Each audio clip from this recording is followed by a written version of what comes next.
हे घोट हेॾां तुम पाए ऐं हिकिड़ो ही घोट हिकिड़ो ही वरी तूं घोट तुंहिंजा छा थियनि हे बाबे जो सोटा मामे जो पुट मामे पुट तोखे तोखे मुबारक तोखे मूंखे अस्सलाम वालेकुम मैं नारायण जी मेरे कान में अरे बस ना हकदार हाणे गुड़िया न अचो हे मुंहुं मुड़े चकर चाचा नालो छा आहे तव्हांजो छो था विझो चाचा नालो ॿुधाइजो नालो ॿुधाइजो चाचा जी काथां इहो तव्हांजो इहो वाक़ियो पेश थियो बाईपास करे असांखे जेको आहे सखर चूं सखर खां पने आकल खां पोइ जेको आहे जो मोबाइल ते त आयो किथां जो कम्युनिस्टान ते आयो किथां नवासा ते अच्छा दौलत कीअं थी आयो तव्हां हनी ट्रिप ते माने आवाज़ ते आवाज़ स्पीकर आयो तुंहिंजो नालो छा आहे सिकंदर भुट्टो आंदू बि अच्छा हिकु मिनट सर ॾिठो मान ॿुधो मान अच्छा उहो जंहिंसां फोन ते ॻाल्हाए पियो उहो तव्हां सां मिलियो साईं जेको माईअ उहो तव्हां ॾिठो साईं हुनखे हा बिल्कुलु ॾिठो शायदि 4 छोकिरा हुआ पाण में भाउ थिया पर उन्हनि जो जेको बि आवाज़ु हो जो मोबाइल जे माण्हुनि खे कवर जे कयो बिल्कुलु ॼण न्याणियूं पढ़णु थोरो अच्छा हा बिल्कुलु पोइ तव्हां उतां सिधो ई अची करे सिधो किथे तव्हां सखर में लथो असां पहिरां सखर में लथासीं इन खां पोइ कंदकोटे गाॾी में चढ़ियासीं कंदकोटे गाॾीअ पोइ असांजे सामने स्टॉप ते अच्छा ते छोकिरो खणा वञा पोइ तयार व्यार थी विया कारा बारा जोड़ा छोकिरियुनि वारी हा पोइ मिली साईं उहा कुआर न कुआर मिली गाॾी कचहरी करे काड़ा में मिलाए असांखे मतलब हुते छोड़ियो वियो त उन्हनि पहिरियों त जॾहिं असांजी मोबाइल खुली दौलत मां के अचनि त तव्हांखे तनवीर साहिब जेको आहे हुननि उन ॾींहुं गाॾी असांजी मोबाइल बंदि करे छॾी उन खां पोइ अॼु आख़िरी ॾींहुं जेको आहे असांखे रुॻो इहा ख़बर पई त तव्हां जेको आहे हवा आज़ादु हो असां कीअं आज़ादु महबूबा से मिलने आते हैं और फिर महबूबा मगवी आज शिकारपुर पुलिस ने बाजियाब कराए और वो दोनों बाजियाब मगवी अभी एसएसपी शिकारपुर के हाउस पर पहुंचे हुए हैं आइए वो बाजियाब मगवी जो लेडीज वॉइस पे अगवा हुए थे उनसे बात करते हैं और उनसे कहानी पूछते हैं कि वो कैसे फंसी हम कोशिश करेंगे कि वो पूरी स्टोरी बताएं ताकि जो लोग इस किस्म के हनी ट्रैप में फंसते हैं लेडीज आवाज में फंस कर फिर बहुत बड़े मुसीबतों को उनको फेस करना पड़ रहा है इंतजामिया परेशान होती है उनके वर्षा परेशान होते हैं और पूरी कौम इस किस्म की परेशानी से पहुंचा होती है उसके बाद एसएसपी शिकारपुर तनवीर पुलिस से बात करेंगे हनी ट्रैप और स्कैंडल शिकारपुर में ओवरऑल क्राइम और शिकारपुर पुलिस का ओवरऑल अभी रोल क्या है उस हवाले से ऐसे तनवीर पुलिस साहब का मुफ्त शामिल करने की कोशिश करेंगे। सबसे पहले वो आशिक जो नवाब का शिफ्ट करने शिकारपुर आए और कैसे आए और कैसे हुआ हुए या उनकी बाजियात कैसे हुई है वो सारी डिटेल जी बाबा ताई नालो छा है ये तो बढ़ो ताई नालो छा है बाबा मुंहिंजो नालो रामचंद भुट्टो आहे ता किथा जाओ बाबा असां ज़िले नवांशाह ऐं दौलतपुर कालीअ जो तालुको अच्छा ताजी एज कितनी है मुंहिंजी एज तक़रीबन 55 आहे लॻभॻि 55 लॻभॻि साईं शादी चलूंदी शादी थियल पुट घणा पुट 7 पुट ॿ अच्छा भला इश्क जो ताव की लगो वाव की लगो छा आहे त इश्क पाण खे मोबाइल कान्हे ही मुंहिंजो भाणे जो आहे जी भाणे जो हीरो आज पहुंचाए हा ठीकु आहे पोइ छा थियो जेॾी महिल आवाज़ ते औरतुनि आवाज़ कयो छोकिरनि कयो त हिन खां काल कंदा आया कंदकोट खां पोइ असां चिमनी स्टॉप ते लॻायो अच्छा इश्क की सॼी स्टोरी ॿुधायो न इश्क तव्हांखे हिनखे मेच्योर थियण में पके थियण में इश्क में सफ़र करण में घणो टाइम लॻो मन घणा महीना लॻा इश्क कंदे तक़रीबन अच्छा हाणे अच्छा ठीकु आहे अच्छा हा तव्हां ॿुधायो स्टोरी ॿुधायो हाणे छा आहे त जॾहिं मां उन जॻह ते स्कूटर आयो काथे पहुतो चिमनी स्टॉप काथे अच्छा पन्यार के ठीक है आयासीं त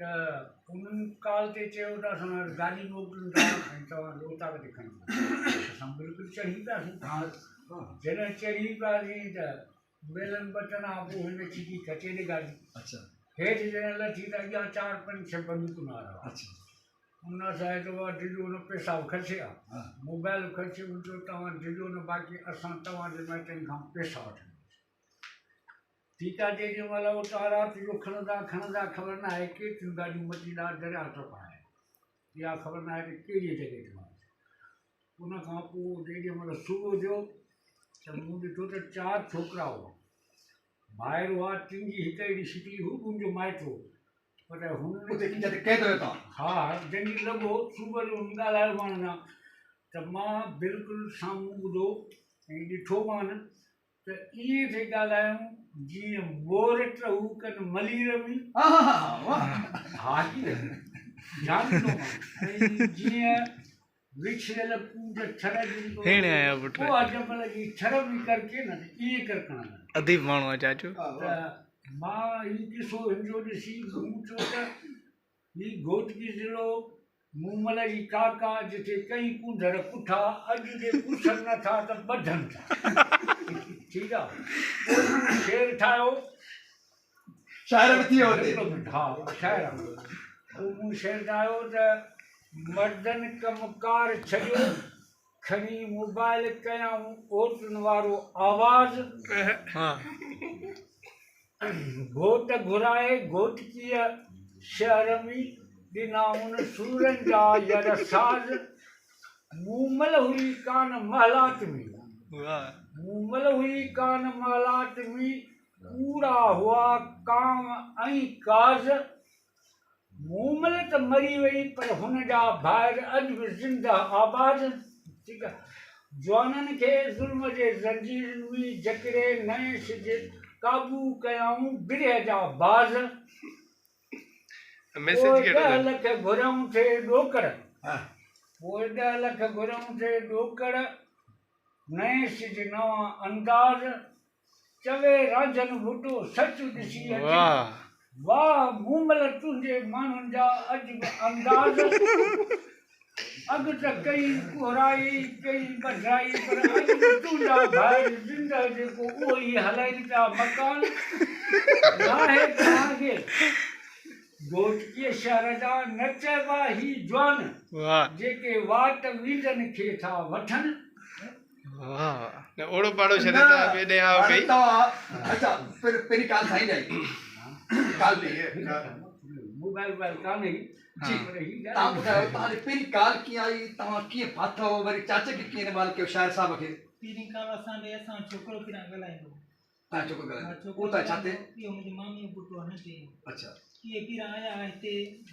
त पहिरां आया हितां थी विया पर हिन ख़तरनाक इलाइक़ो ॾिसी वापसि मोटी विया उहो आशिक़ नाकाम थिया हा उहे आशिक़ नाकाम थिया अच्छा तो चओ भला नंबर मां कहिड़ो माशिक़ कया मूंखे न हिन वारी मुंहिंजे मोबाइल सां ॻाल्हायो त कुझु ॾींहंनि सां पोइ मूं वटि कालियूं आहिनि अच्छा कालियूं आहिनि त मुंहिंजो राब्तो शुरू थी वियो त अच्छा तो चओ हो नाकाम थिया माशिक़ कया चोरी मूंखे हुन चयो जेन्युइन स्टोरी ॿुधाए चोरी शुरू कई इश्क न अच्छा कंहिंखो चोरी कई आहे चोरी न मूं वटि कालियूं खे हू छॾे न पर जिन जेका नंबर तोखे मिलियो हा उहो केरु आहे भाइटा न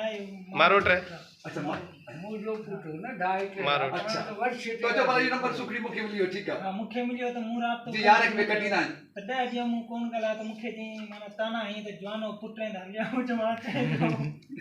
मां बि पुटो आहियां चओ 8-9 ॾींहं राब्तो कोन कयो त मां त हली वियुसि त मूंखे चई त इन रांझल हुन नाम छा आहे त सखरी पुस्त से चई कंद कोटे गाॾी में चढ़ कंद कोटे गाॾी में चढ़ तनी पोइ मूंखे चई त हू चिमनी स्टाफ ईंदो चिमनी स्टाफ ते वक़्तु तनी मूंखे पोइ चई त मां तोॾे किराए वारो साइकिल मोटर ते मोकिलियां छोकिरो त छोकिरो इहो आयो त खणी असां कचे मोकिलियासीं फ्री आया नालो छा इन नंबर पहिरीं काल खां अॻवा ताईं घणो टाइम लॻो महीनो 2-4 घणा तक़रीबन मुंहिंजे सम्झ में त महीनो 15 ॾींहं खां थी अच्छा तव्हां कैद में घणा ॾींहं हुयो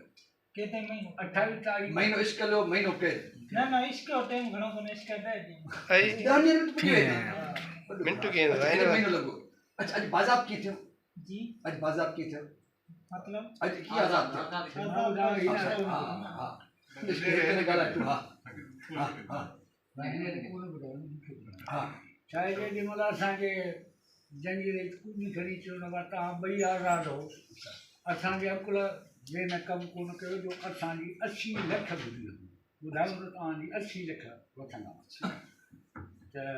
जॾहिं उतां जंजीर मां खोले ॿाहिरि आया त गाॾीदार आया जिन खे GS ॾिठो सभिनी खे पर मुंहिंजे शौर में त सभई GS जो ग्रुप रखनि था जेको अंदाज़ो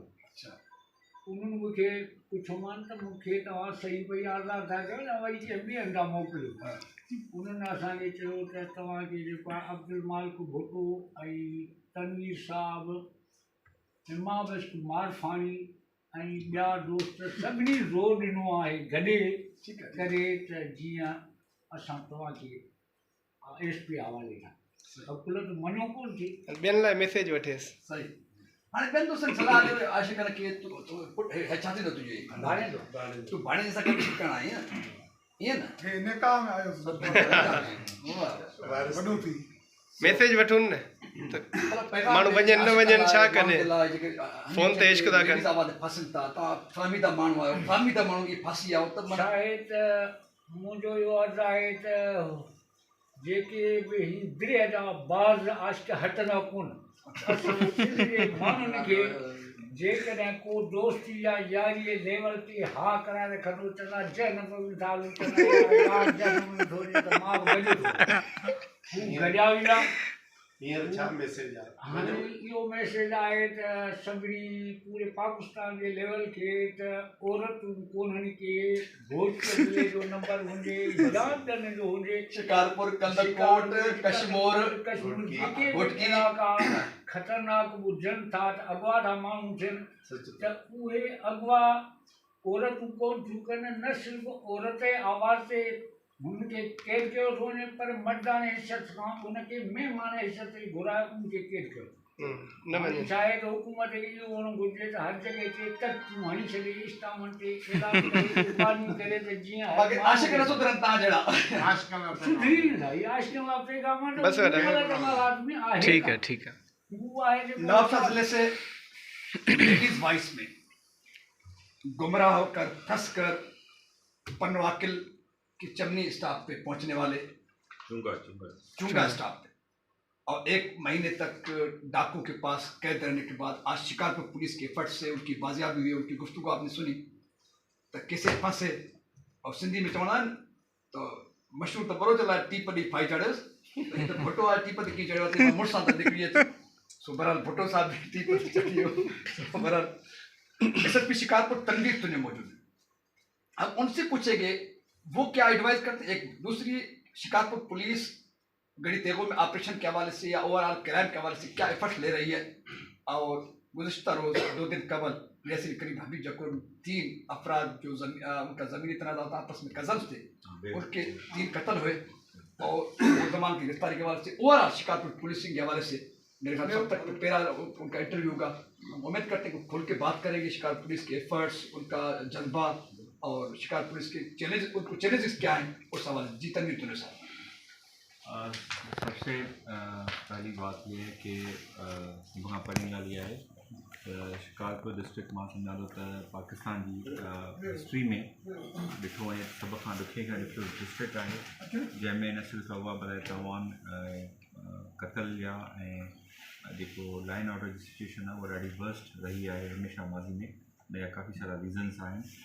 ऐं पुलिस जेको आहे उहा पंहिंजो कमु करे रही आहे सभ खां वॾो असां वटि हिकु मसइलो जेको अगवा बराए तावान हुयो ऐं ख़ासि तौर ते जेको खानपत तहसील हुई सब डिवीजन हुई उहा वधीक में वधीक वर्स्ट मुतासिर थियल हुई काफ़ी महीननि खां वठी अगवा बराए तावान जी जेके डायरेक्ट वारदातूं थींदियूं उन्हनि ते काफ़ी हद ताईं ज़ाब्तो आंदो आहे काफ़ी सारा ॾोहाल जेको आहे उहो मारिजी विया आहिनि कटे में पुलिस जी प्रेजेंस शुरू थी चुकी आहे ऐं उते पुलिस जेको आहे रस्ता ठाराए रही आहे चौकियूं पोस्टूं ठाराए रही आहे ख़ामोशी सां ई कमु थी रहियो आहे ऐं इंशाल्लाह मूंखे उमेदु आहे त जेको पहिरियों टारगेट आहे अगवा बराए तावान जो उनखे काफ़ी हद ताईं पुलिस कंट्रोल कयो आहे सालनि जा मसइला आहिनि तव्हांखे यादि हूंदो मुंहिंजे ख़्याल काफ़ी सालनि खां वठी इहे मसइला हलनि पिया ऐं हिन में अगवा बराए तावान खां अलावा मोटरसाइकिल जी स्नैचिंग क़बाइली जहिड़ा क़तल इहे शिकारपुर जो हिकिड़ो जहिड़ो त हिसो ठही विया आहिनि इन सभिनी खे ठीक थियण में कुझु टाइम ज़रूरु लॻंदो पर Aahista Aahista daily step wise असां कमु कयूं पिया पुलिस बि कमु करे पई पुलिस जेको आहे जेतिरे अवेलेबल रिसोर्सिस आहिनि उन में उहो कमु करे पई हीउ तमामु वॾा हिकिड़ो चैलेंज हुयो जेको गवर्नमेंट ऑफ सिंध जेको असांजो इशू थियो 26 मई ते जेके APCs कैप्चर थियूं तव्हां ॾिठो त उहे ॾाढे बि मारिजी विया। उनखां अलावा बि काफ़ी जॻहनि ते पुलिस सुठो कमु कयो आहे। तोड़े के लोकल पुलिस काफ़ी हद ताईं ॾिनल आहे। 107 पुलिस जा ऑफिसरनि जूं शहादतूं थियूं, उनजे बावजूद बि पुलिस कमु करे पई। मुंहिंजी सिर्फ़ु हिकिड़ी गुज़ारिश इहा आहे, अक्सर माण्हू पुलिस ते जॾहिं तनक़ीद थींदी आहे, बिल्कुलु इस्लाही तनक़ीद जेको आहे उहा उनखे असां ज़रूरु वेलकम चवंदासीं। पर जेका पुलिस ते जनरली हिकिड़ी तनक़ीद आहे त पुलिस मां ॿुधाईंदो न त हिकिड़ो इंसाननि जो फोर्स आहे ऐं हू पंहिंजी हद ताईं भरपूर कोशिशूं करे पई ऐं ॾींहं राति कोशिशूं करे पई। ऐं हीअ जेके बाज़ियाबी थी आहे हिननि में बि पुलिस ऑफिसर्स बग़ैर भुंग जे हिननि खे आज़ादु करायो आहे। तोड़े जो हुननि जे करे असांखे काफ़ी सारा माण्हू अरेस्ट करणा पिया। मुंहिंजो तालुक़ु छो त काफ़ी सालनि खां वठी मां नवाबशाह में सर्व कयो, उनजे करे उतां जे काफ़ी दोस्तनि मुंहिंजे मथां इलाही वज़न विधो त हिन जी जल्दी बाज़ियाबी थिए। मुंहिंजी ॾींहं राति कोशिशि थी हुई त असां हिननि खे जल्द अज़ जल्द बाज़ियाबु करायूं। उनखां अलावा कुझु ॾींहं पहिरियों हिकिड़ो इंसिडेंट थियो आहे गड़ी यासीन में। उनखां पोइ मूं हुते पुलिस जो स्टाफ सॼो चेंज कयो आहे, DSP चेंज कयो वियो आहे, SHO खे चेंज कयो वियो आहे। उन्हनि जे लाइ बि अरेस्ट करण जे लाइ मुंहिंजियूं आहिनि कोशिशूं, त उहे बि अरेस्ट थियनि। उनखां गॾोगॾु रहीमाबाद में हिकिड़ो मौलवी साहिब जो मर्डर थियो आहे, शहादत हनीफ पुरवी जी। उन में बि काफ़ी हद ताईं असांजी अॻु भरायूं थियूं आहिनि। मुंहिंजी कोशिशि इहा ई हूंदी आहे त असां ख़ामोशी सां कमु कयूं, छो त अगरि मां सिर्फ़ु पंहिंजी तारीफ़ या पुलिस जी तारीफ़ ई कराईंदो हलां त मां सम्झां थो त उन सां को फ़ाइदो न थींदो। हीअ जेको कमु थी रहियो आहे इहो सिर्फ़ु अल्लाह पाक जी रज़ा लाइ थी रहियो आहे। हिन में कंहिं बि क़िस्म जी असांखे पब्लिसिटी जी ज़रूरत न आहे, न मूंखे खपे थी, न पुलिस डिपार्टमेंट खपे थी। जेका शइ अल्लाह पाक जी रज़ा लाइ कई वेंदी आहे उहा ख़ामोशी सां कई वेंदी आहे। कोशिशि कयूं था आहिस्ते आहिस्ते करे मां काफ़ी हद ताईं जेके मामला ख़राबु थियल आहिनि उनखे सिधो कयूं ऐं काफ़ी मामला सदा थी विया आहिनि। क्राइम रेशो जेको माज़ी में तमामु घणो हुयो उनखे काफ़ी हद ताईं ज़ब्तो आयो आहे। अञा ज़रूरत आहे, अञा हिकिड़ो कोशिशि कंदासीं नेक्स्ट 2-3 मंथ्स में हिकिड़ो तमामु सुठो स्पीडली कमु कंदासीं। ख़ासि तौर ते जेके मोटरसाइकिल स्नैचिंग्स जो वारदात उन ते हाणे मां फोकस कयो आहे, छो त अॻवा भराए तावान कचो इन मां मस असांजी जान छुटी आहे जो हुनजो काफ़ी धाड़ेल जा रस्ता घट भेड़ जॾहिं बंदि थिया आहिनि ऐं जेको हिते कमु थी रहियो आहे उहो परमनेंट कमु आहे। कचे जे अंदरि जेके पोस्टूं लॻियल आहिनि उहे परमनेंट लॻी वियूं आहिनि। आहिस्ते आहिस्ते हुन ते कमु थी रहियो आहे। ऐं तव्हां ॾिठो त खानपुर जेको रोड हिते माज़ी में धाड़ेल राति जो निकिरंदा हुआ, खुलियूं कंदा हुआ ऐं माण्हुनि खे उहा करे वेंदा हुआ। ॿाहिरियां परदेसी माण्हू ख़ासि तौर ते जेके ट्रक ड्राइवर हूंदा हुआ उन्हनि लाइ हीअ रोड राति जो नामुमकिन थी वेंदो हुन ते ट्रेवल करणु। हाणे उहो रोड हली रहियो आहे, उन ते पकियूं पोस्टूं 8 खां 10, 12, 14 बल्कि ठही वियूं आहिनि। पुलिस अची वई आहे। तोड़े जो असां वटि 1200 पुलिस हल्कारनि जी कमी आहे। गाॾियूं 2008 खां पोइ सिंध पुलिस परचेज़ न करे सघी आहे कुझु मसइलनि जे करे। उन सां गॾोगॾु तव्हां ॾिठो हूंदो त असां वटि लास्ट 5 सालनि में सिंध पुलिस खे जो जेको असलियो आहे उहो अपडेट न थियो आहे, गोलियूं न मिलियूं आहिनि। उनजो रीज़न इहो ई आहे त प्रोक्योरमेंट जा कुझु इशूज़ आहिनि, उनजे करे गवर्नमेंट हिन दफ़े कोशिशि करे मुंहिंजे ख़्याल शायदि कुझु वठी रही आहे। पर जेॾो वॾो चैलेंज आहे ओतिरो ई वधीक रिसोर्सिस जेका उनजी ज़रूरत हूंदी आहे। हिन वक़्तु जेके ख़ासि तौर ते असांजा पुलिस जूं सीटूं ख़ाली आहिनि 1200। हाणे ॾिसो त 1200 सीटूं ख़ाली हुजण जे करे पुलिसिंग तमामु घणी मुतासिर थी रही आहे। मूं काफ़ी दफ़ा कोशिशि कई आहे त इहा कमी जेको आहे ॿियनि ज़िलनि मां पूरी थिए, पर ज़ाहिर आहे ॿियनि ज़िलनि जा जेके पुलिस जा कॉन्स्टेबल आहिनि उनजी पघार 30, 35 या 40 हज़ार आहे ऐं उन्हनि माण्हुनि खे ॾाढी ॾुखियाई थींदी हूंदी ज़ाहिर आहे हिते अचण में। हिकिड़ी आख़िरी में ॻाल्हि चवंदो हलां त यकीन कयो जॾहिं कचे जा जेके जवान राति जो थधि में जॾहिं पारे जी थधि में रहनि था, मुंहिंजी दिलि चए थी त उन सभिनी खे सलाम पेश कजे ऐं वाक़ई मां उनखे सलाम बि पेश कयां थो जंहिं एॾी थधि में ऐं ॾुखियनि हालात में रहिया पिया आहिनि। ऐं यकीन कयो इहो तमामु ॾुखियो मसइलो आहे, राति जो देरि ताईं बीहणु, सॼी राति जाॻणु, पंहिंजी जान जो ख़तरो। उन जे बावजूदि बि इहे जेके पुलिस जा जवान आहिनि जेके ड्यूटी कनि था, मां बतौर SP शिकारपुर में सभिनी खे सलाम पेश कयां थो। तनवीर साहब ज़बरदस्त। अच्छा आख़िर में तव्हांखे हिकिड़ी निशानदेही, तव्हां ज़बरदस्त ॻाल्हियूं करियो। पुलिस जवान अपग्रेडेशन इशू आहे, तव्हां एज़ SP जेकॾहिं सरकार खे इहे तवजह ॾियारो उन ते कमु हली रहियो आहे। मुंहिंजे ख़्याल उन ते कमु हली रहियो आहे, शायदि कुझु महीननि खां पोइ अपग्रेडेशन थिए। ऐं हिकिड़ी ॻाल्हि जेका वरी मां चवंदुमि त असांजो जेको पुलिस जो जवान जेको राति जो थधि में कचे में जॾहिं टेम्परेचर 5-6 डिग्री आहे, उहे घरनि खां वीचारा परे बि रहनि था। मुंहिंजी दिलि चवे थी त उन सभिनी खे हिकिड़े खे मां बतौर SP उथी बीह करे सलाम बि कयां ऐं मुंहिंजी उनजी दिलि सां उन्हनि जे लाइ इज़त आहे। ऐं मूंखे मुंहिंजो वस न आहे न त मां उन्हनि खे पंहिंजे मथे ते वेहारियां जेके पुलिस जा जवान असांजा थधि में गर्मियुनि में वेठा आहिनि। काफ़ी सारा फैमिलीज़ ॾिठो उन्हनि जी शहादत जो 107 पुलिस अफ़सर शहीद थिया आहिनि, कंहिं ज़िले में एतिरा न थिया आहिनि। वीचारा महिनत कनि था, लेकिन कमी कोताही बि थिए थी। त आवाम खे मुंहिंजी इहा गुज़ारिश आहे त असांजी उन क़ुर्बानीनि, उन रत जे बदिले में, उन खून पसीने जे बदिले में उनखे कॾहिं कॾहिं माफ़ बि करे छॾियो। त इंसान आहियूं, किथे किथे ग़लती बि थी वञे थी, तनक़ीद पुलिस से तमामु घणी थिए थी, पर आवाम खे अपील आहे त उनखे कॾहिं कॾहिं जेकॾहिं हुनजी ग़लतियूं आहिनि उनखे दरगुज़र बि कनि। हा, जेकॾहिं को इनकरेजेबल आहे त बिल्कुलु उनजे ख़िलाफ़ु असां एक्शन वठूं।